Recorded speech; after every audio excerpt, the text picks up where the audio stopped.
긴급 속보 일본 선전포고 당하고 한국에 G7 내준다. 지난해 12월 12일 일본 경제전문 미디어인 겐다이 비즈니스와 도요기 이자이의 나란히 실린 칼럼의 제목이다. 글을 쓴 사람은 일본의 경제학자 노구치 유키오 히토츠바 시대 명예교수. 대장성 관료 출신인 그는 일본 경제, 금융이론 분야의 석학으로 불린다. 그는 왜 연일 한국을 비교 대상으로 삼은 글을 써 일본인들의 마음을 불편하게 하고 있을까? 지난해 12월 29일 노구치 교수를 줌으로 인터뷰했다. 일본 경제의 위기를 설명하는데 한국의 데이터를 적극 인용하고 있다. 이유가 있다. 그동안 일본인들은 한국을 경제적으로 일본보다 뒤처진 나라라고 생각해왔다. 하지만 한국은 1인당 GDP나 임금 수준 등에서 일본을 이미 넘어섰거나 넘어서려 하고 있다. 많은 일본인이 한국에 진다는 사실에 신경을 쓰고 있다. 실제로 한일 경제 역전이 현실화할까? 많은 지표에서 한국은 이미 일본을 앞질렀다. 실질 임금은 수년 전에 높아졌고 국가 경쟁력 순위도 일본보다 위다. 디지털화는 말할 것도 없다. 물론 선진국의 기준이 되는 1인당 GDP는 일본이 현재 4만 달러, 한국이 3만 1,000달러 수준으로 일본이 높다. 하지만 일본이 2000년부터 20년간 1.02배 성장한 대비해 한국은 2.56배 성장했다. 이대로라면 몇 년 후에는 확실히 한국이 일본을 추월한다. 한국이 일본 대신 주요 7개국에 들어갈 수 있다고 했는데 가능성 있는 이야기다. G7은 선진국들의 모임이지 않나. 이런 말을 하면 일본인들은 싫어하겠지만 이 추세라면 20년 후 일본은 분명 선진국이라고 말할 수 없는 나라가 될 것이다. 일본의 경제적 위상이 추락한다는 얘기는 노구치 교수만의 주장이 아니다. 니혼게이자이신문 계열 연구기관인 일본경제연구센터는 지난달 발표한 아시아 경제 중기 예측 보고서에서 일본의 1인당 GDP가 2027년에는 한국의 2028년에는 대만에 따라잡힐 것으로 전망했다. 이런 역전이 일어나는 이유는 일본의 낮은 노동 생산성 때문이며 그 바탕에는 뒤처진 디지털 개혁이 있다고 센터는 분석했다. 일본 경제가 이렇게 된 결정적인 이유는 뭔가? 침체는 1990년대 중반부터 계속됐지만 가속한 건 아베노믹스다. 아베 신조 전 총리는 금융 완화로 의도적인 엔저 정책을 폈다. 엔의 가치가 하락하면 수출을 많이 하는 기업의 이익은 늘어난다. 그런데 이런 이익이 노동자들의 임금 향상으로는 이어지지 않았다. 달러로 환산되는 GDP는 당연히 낮게 나타난다. 아베노믹스가 실패했다는 이야긴가? 방향이 완전히 잘못됐다. 경제가 침체에서 탈피하는 길은 기업들이 끊임없는 기술 혁신을 통해 생산성을 높이는 것밖에 없다. 하지만 엔저로 쉽게 이익을 얻은 기업들은 그걸 하지 않았다. 한국의 경우 수출 중심 국가임에도 불구하고 원화 약세를 유도하는 금융 정책을 취하지 않고 생산성을 높이기 위한 노력을 했다. 1990년대 말 아시아 외환 위기의 충격이 영향을 준 것으로 본다. 일본의 늦은 디지털화도 주요 이유로 꼽힌다. 1970년대만 해도 일본은 은행의 자동 입출금기를 개발하는 등 첨단 기술을 갖고 있었다. 그런데 이후 인터넷 시대로의 변화에 적응하지 못했다. 문제는 조직 간의 소통이 막힌 다태와리 행정문화다. 인. 쓴 정보 공유가 핵심인데 그게 안 됐다.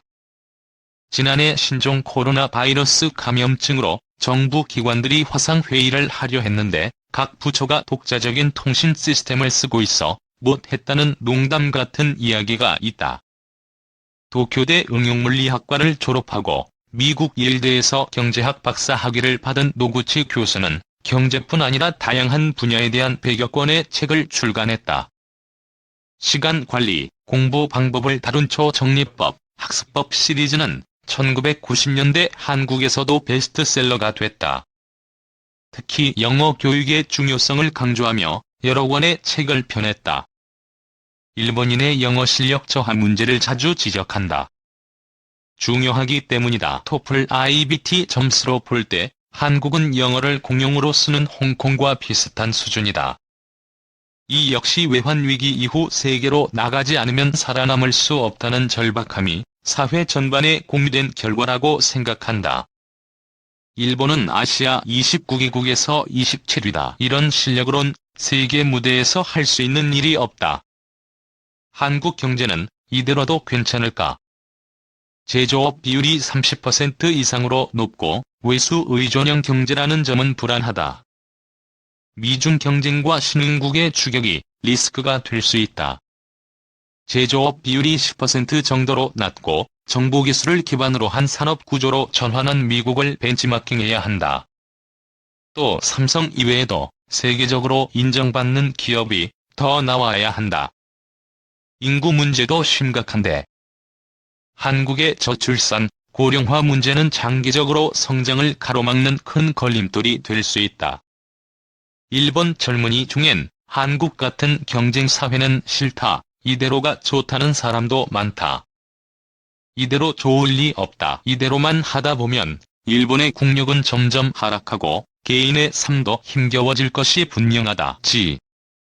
일본의 복지, 간병 분야엔 외국인 인력이 꼭 필요한데 임금 수준이 점점 낮아지면 외국인 노동자들은 일본 대신 한국이나 중국으로 가려 할 것이다.